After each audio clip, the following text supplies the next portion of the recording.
Friends, मैं आपका mentor ए के सिंह और आज फिर हम अपने जो लाइब्रेरी के मॉक टेस्ट देख रहे हैं यानी कि RPSC ग्रेड 2 लाइब्रेरियन की तैयारी कर रहे हैं उसे देखेंगे। और ग्रेड 2 लाइब्रेरियन में आपका पूरा का पूरा सिलेबस, आपको क्वेश्चन आंसर्स और आपके प्रीवियस ईयर क्वेश्चन पेपर सारे करा दिए थे।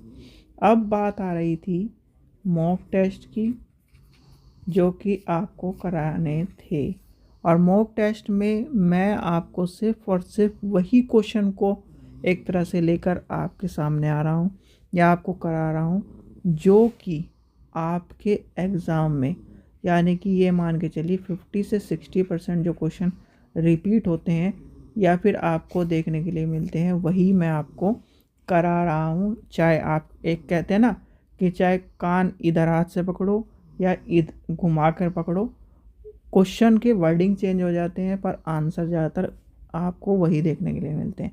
या फिर एज इट इज़ लाइब्रेरी में ये भी देखा गया है, लाइब्रेरी हो गया, हिस्ट्री हो गया, कि कट कॉपी पेस्ट वाले क्वेश्चन आपको ज़्यादा मिलते हैं। तो वही क्वेश्चन आपको मैं कराऊंगा जिसमें आपको संभावना है 60%। मैंने आपको बताया भी था कि 60-70% क्वेश्चन आपके रिपीट आते हैं, और रिपीट के टॉपिक बता दिए जहाँ से आपके क्वेश्चन उठते उसके बिना, यानी कि उससे टॉपिक से हटकर आपका लाइब्रेरी पेपर होता ही नहीं है। तो समय व्यर्थ न करते हुए चलिए आज का टॉपिक शुरू करते हैं। और आज का टॉपिक क्या है हमारा? Mock test. आपको समय दिया जाएगा 10 सेकंड का, ठीक है? तो 10 सेकंड का आपको समय दिया जाएगा और 10 सेकंड के समय में आपको क्या करना है, आपको आंसर कमेंट सेक्शन में लिखना है, ठीक है? तो चलिए शुरू करते हैं अपनी क्लास को।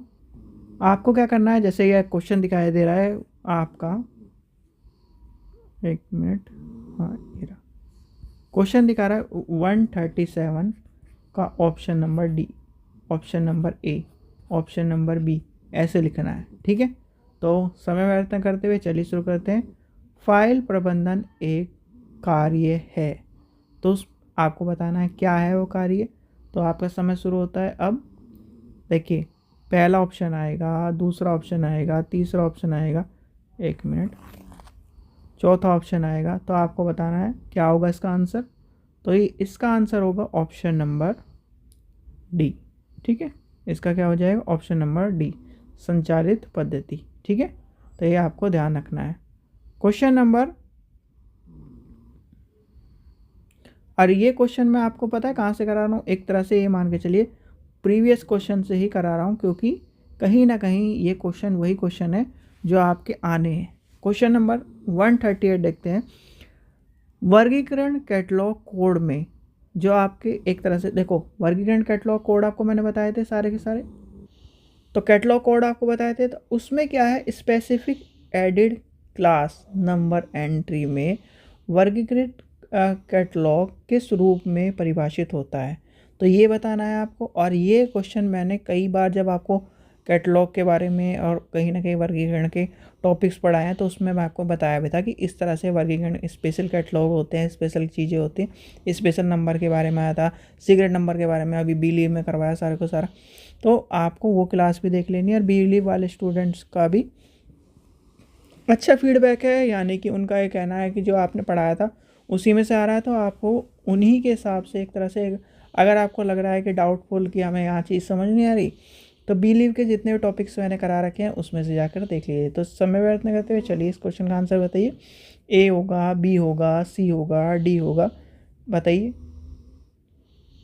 और आप ये सोच रहे होंगे कि लाइव क्यों नहीं करा रहे। देखो, लाइव कराने का मेरा कभी भी, मैं ये नहीं चाहता कि लाइव से एक तो ये रहता है कि बच्चे को उस टाइम में बाउंडेशन हम बांध देते हैं।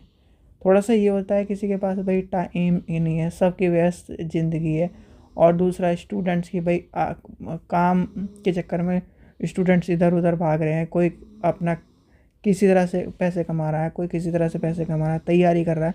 तो वो सब चीज़ें आपके लिए मैं एक तरह से, क्योंकि मैंने भी वो दिन देखे हैं, मैंने भी बहुत सारी चीज़ें देखी हैं, तो एक लाइव जो होती है इस तरह की लाइव होती है, इसलिए मैं कभी भी लाइव के लिए थोड़ा सा प्रेफर नहीं करता।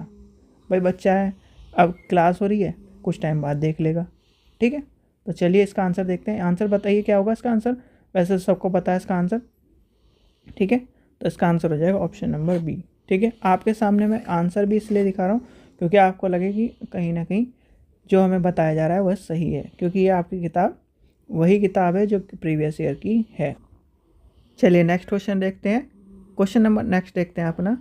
जब यूज़र को किसी विषय पर लगभग सभी संभावित साहित्य की आवश्यकता होती है तो ऐसे उपगम्य को क्या कहते हैं?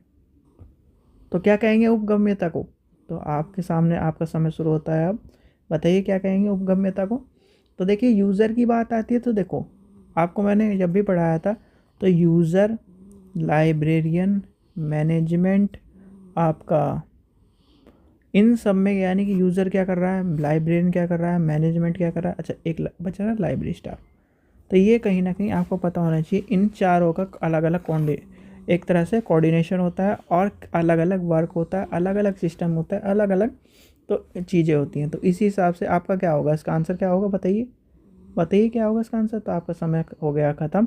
तो इसका आंसर हो जाएगा ऑप्शन नंबर, तो मैंने क्या कहा था, मैंने एक चीज़ कही थी जब इस यूज़र और ये वाली बात बता रहा मैं, तो कहीं ना कहीं इसमें कही थी मैंने आपको कि कहीं ना कहीं जब आपके एग्जिस्टिंग यानी कि एक तरह से जो वहाँ पर यूज़ आ रहा है उसकी बात कही थी, तो इसका आंसर हो जाएगा करंट अप्रोचेस नहीं होगा, एग्जिस्टिंग यानी कि उसमें जो आ रहा है, ठीक है। तो ये आ जाएगा ऑप्शन नंबर बी, ठीक है। चलिए आगे चलते हैं, नेक्स्ट देखते हैं। देखिए क्वेश्चन नंबर आपका, ये आपका क्वेश्चन ये इम्पोर्टेंट है क्योंकि इस चीज़ का, वैसे तो मैं इसका मॉक टेस्ट नहीं करा रहा, तो इसका क्वेश्चन को लिखिए, याद कर लीजिए। नोटेशन के संदर्भ में तो कार्डिनल वैल्यू का अर्थ क्या है, ये क्वेश्चन कई बार आ चुका है, तो इसका आंसर आपको पता होना चाहिए। देखिए इसका आंसर आपको मैं बताता हूँ, ये आपका है संख्यात्मक मान जिसमें प्रत्येक अंक सहमति करता है। इसलिए आपको और एक चीज़ ध्यान रखना, ऑप्शन चारों देखकर इंग्लिश में एक बार पढ़ लेना, इंग्लिश में भी आपको चीज़ों को समझ लेना है, तब आपको आंसर लगाना। ये नहीं कि जैसे आपने यहाँ देखा कि हाँ ये संख्यात्मक ये बात कर रहा है, क्या पता संख्यात्मक आपका यहाँ पर भी, इसलिए मैंने आपको कई बार कह रखा है कि सारे ऑप्शन देखो तब उसका निष्कर्ष निकालो। चलिए आगे चलते हैं। जैसे क्वेश्चन इंपॉर्टेंट है, किस प्रकार का डाटाबेस लाइब्रेरी में, तो क्या कह रहा है, किस प्रकार का database library literature and information science है, तो आपको बताना है। तो ये क्वेश्चन एक बार पूछा गया है, यानी कि एक बार एनवीएस में पूछा गया है, एक बार केवीएस में पूछा गया है, और इसी से रिलेटेड एक क्वेश्चन और था जो शायद कोई से कलर के एग्ज़ाम में पूछा गया लाइब्रेरी के, शायद कह रहा हूँ मैं क्योंकि 2 बार तो मुझे कंफर्म है कि केवीएस और एनवीएस में पूछा गया। तो इसका आंसर क्या होगा, इसका आंसर आपको आप सोचिए, देखो सार संक्षेप, पूर्व पाठक, सूचीकरण, तो इसमें से आपको अगर लेके चले तो डाटाबेस किसकी बात कर रहा है भाई, डाटाबेस है तो डाटाबेस सूचीकरण की बात करेगा, सार संक्षेप की बात करेगा, तो वो करेगा सूचीकरण की बात, तो इसका आंसर हो जाएगा सूचीकरण। चलिए आगे चलते हैं। देखिए ये क्वेश्चन भी इम्पोर्टेंट है, इसको मैं आपको दिखा देता हूँ। देखिए क्वेश्चन नंबर 147, ये आपको क्वेश्चन दिखाया जा रहा है ना कि पूछा जा रहा है। Serious list of subject headings का प्रकाशन पहली बार कब हुआ था, तो वो हुआ था 23 में। याद रखना मैंने आपको जो बता रखी है बात, 1910 से लेकर 1956, यानी कि यहाँ तक की कहानी सब याद कर लेना। इसमें बहुत सारे वो आपको वर्ड्स मिलेंगे, चीज़ें मिलेंगी जो आपको याद करनी है। चलिए आगे चलते हैं, नेक्स्ट क्वेश्चन। चलिए ये क्वेश्चन इंपॉर्टेंट है, क्वेश्चन नंबर 148। क्वेश्चन नंबर 148 क्या कह रहा है, अप्रकाशित यानी कि प्रकाशित नहीं हुई, अप्रकाशित थेसिस के थेसिस और डिसर्टेशन में अंतर क्या है। देखो थेसिस होता है बड़ा रूप, यानी कि शोध का बड़ा रूप, और डिसर्टेशन होता है छोटा रूप। जैसे मान के चलिए आप एमफिल कर रहे हो, सॉरी एमफिल बोल रहा हूँ, आप एमलीव कर रहे हो। एमलीव में एक शॉर्ट रिसर्च लिखी जाती है जिसे हम क्या कहते हैं, हम किस श्रेणी में रखते हैं, डिसर्टेशन की श्रेणी में। जैसे अभी मैं यानी कि मैंने एमएड करी थी, तो एमएड में हमने क्या लिखी है, डिसर्टेशन, यानी कि छोटी रिसर्च करी, छोटे एरिया को लेकर। जैसे कि मान के चलिए 100 आदमियों को, 200 आदमियों को लेकर हमने क्या करी, एक रिसर्च करी, ठीक है। और थीसिस क्या होती है, थीसिस बड़े यानी कि बड़ा हिस्सा, समाज का वह बड़ा हिस्सा जो कहीं ना कहीं शोध के लिए लिया जाता है, जिसमें बहुत सारी चीज़ें, बड़े फैक्टर्स काम आते हैं, जो कहीं ना कहीं समाज की एक तरह से जागरूकता पैदा करती है, समाज का कहीं ना कहीं जो कर्तव्य है उसको अदा करती है। तो कहीं ना कहीं रिसर्च का पूरा वर्क जो होता है वो थीसिस में होता है। तो इस चीज़ का, इसमें क्या होगा इसका आंसर, तो आपका समय शुरू होता है। अब बताइए इसका आंसर क्या होगा।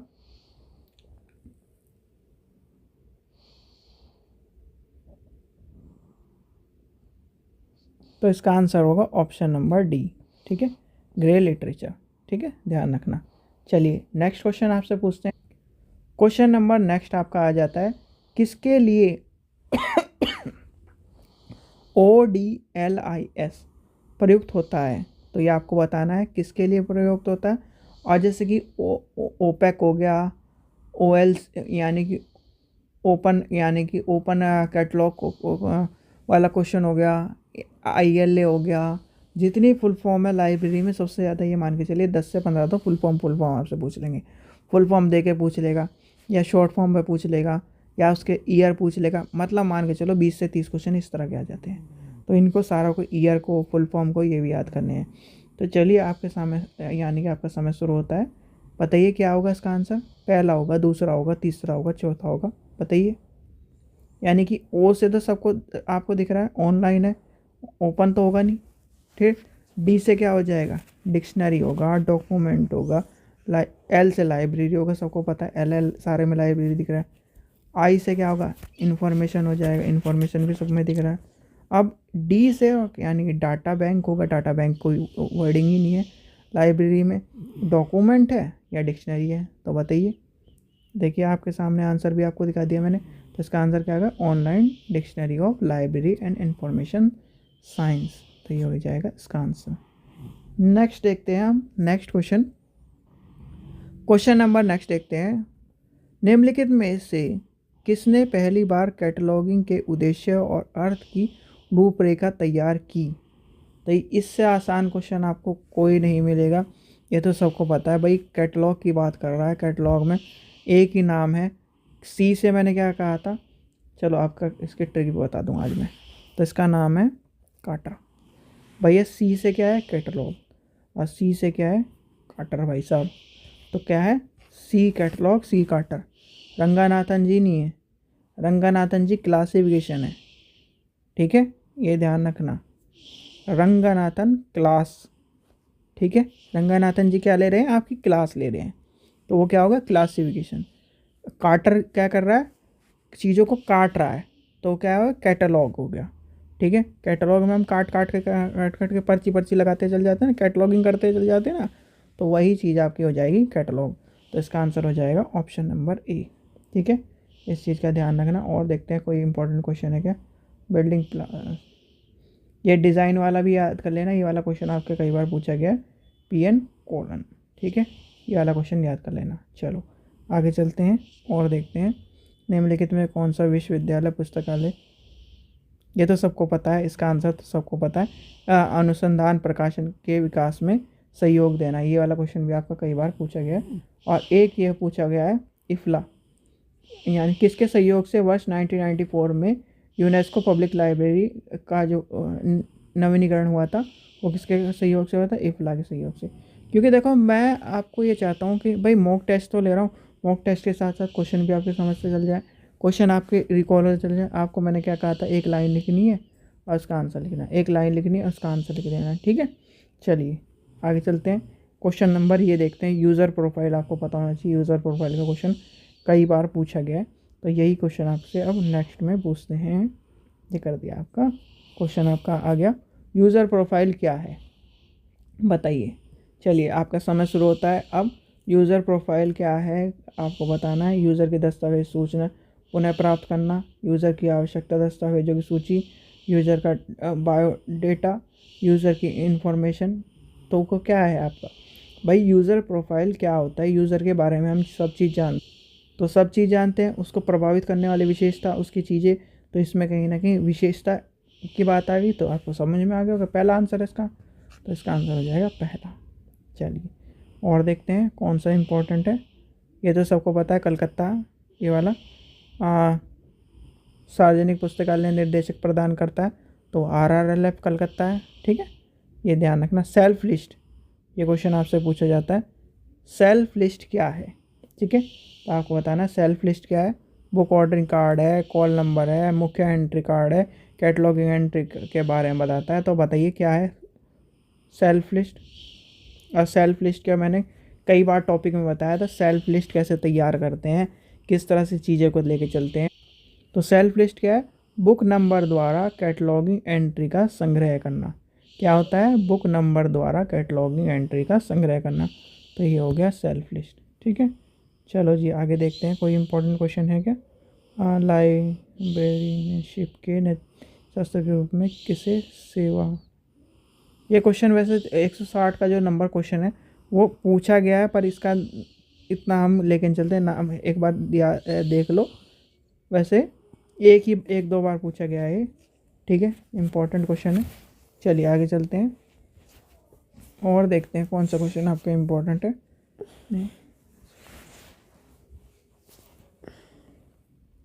एक लास्ट क्वेश्चन और पूछ लेते हैं।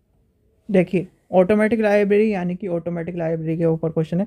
निम्नलिखित में कौन सा कंपोनेंट ऑटोमेटिक एग्जिस्टेंस मॉड्यूल है।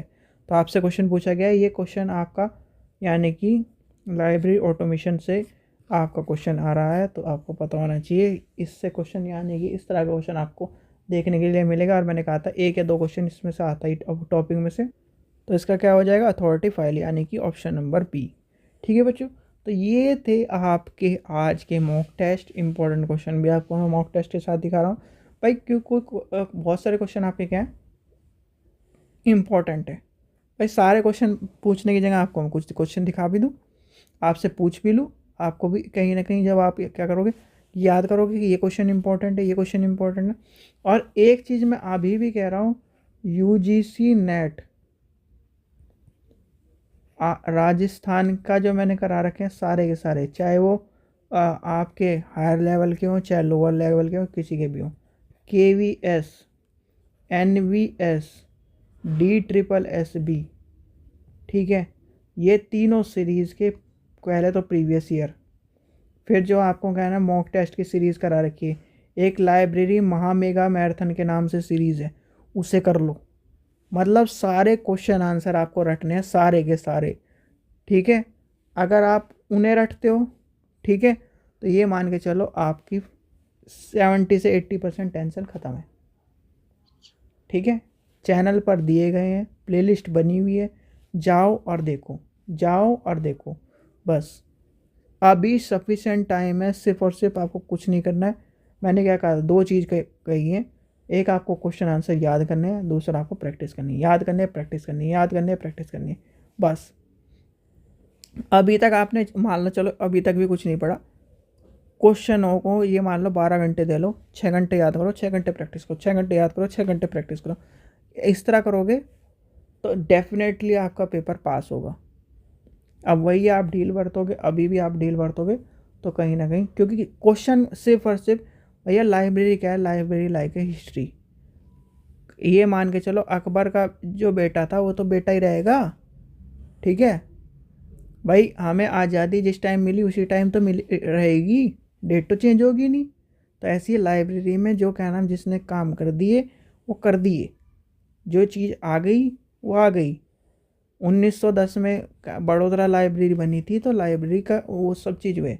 27 में जो हुआ, 28 में जो हुआ, 29 में जो हुआ, 33 में जो हुआ, 31, 32, 33, ये सारी चीज़ों, तो ये कहीं ना कहीं वही सब चीज़ें आपको ध्यान में रखते हुए सारे क्वेश्चनों को रट लेना है। ये मान लो रट लो, याद कर सकते हो याद कर लो।